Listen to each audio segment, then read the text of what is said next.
The new generation Mazda 3 was launched in South Africa only about 2 months ago in hatch and sedan format. You can see the Kodo design, as Mazda like to call it. They've sharpened the lines. There's a lot more sharp angles on the car, just all along. You can see very sharp angles. Lovely mag wheels over here on this particular version as well that we got on test. Unfortunately, rain makes a black car look very dirty. That's what you get. The sharp hatchback lines do hide and mask a particularly wide C-pillar at the back over here, which is a little bit of an issue in certain circumstances, which I'll talk about a bit more just now. But very, very neat tail. You can see over here, these round tail lights look very neat. LED lights over there as well. That are very, very neat, very fancy. Sky Active G, Mazda's technology that they term Sky Active G, of course, meaning gasoline or petrol. To the boot area over here. I've taken the shelf out for the moment, but a nice sized boot for a C-segment family hatch.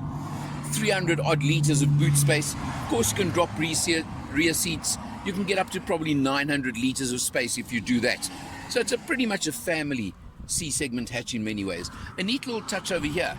It's not a electric closing on the boot, but what it does do is, if you want, you press that button and then you close, it actually locks the car, which is quite a neat feature that you don't have to go around and lock again. Let's check it out inside.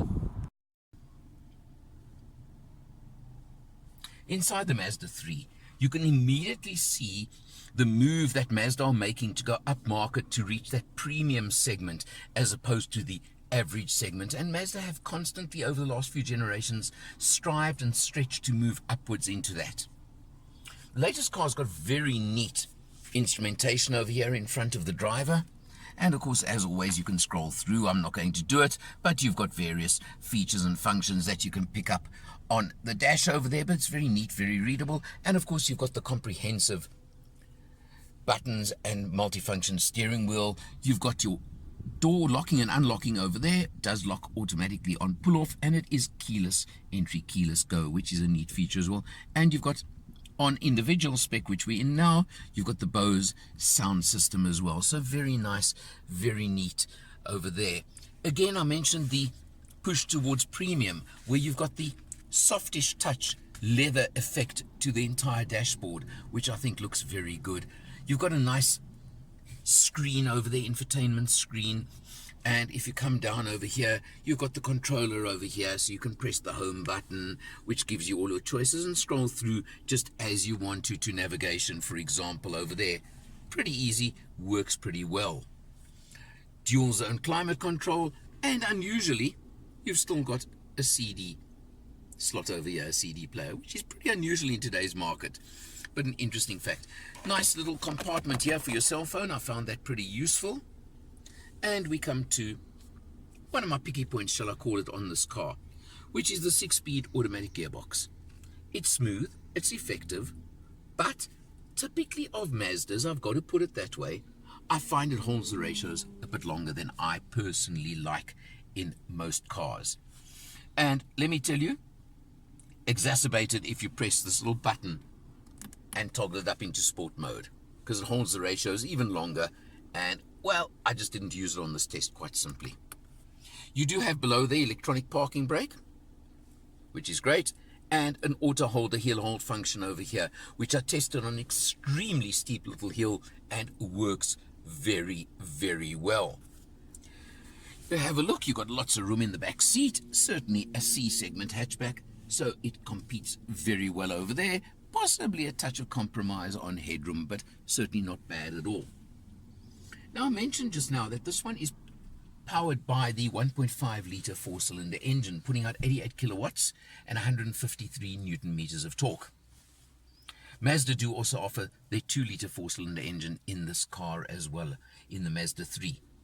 This is individual spec, and you can see it by the burgundy color to the leather, to the trim, items like that, spec features like that.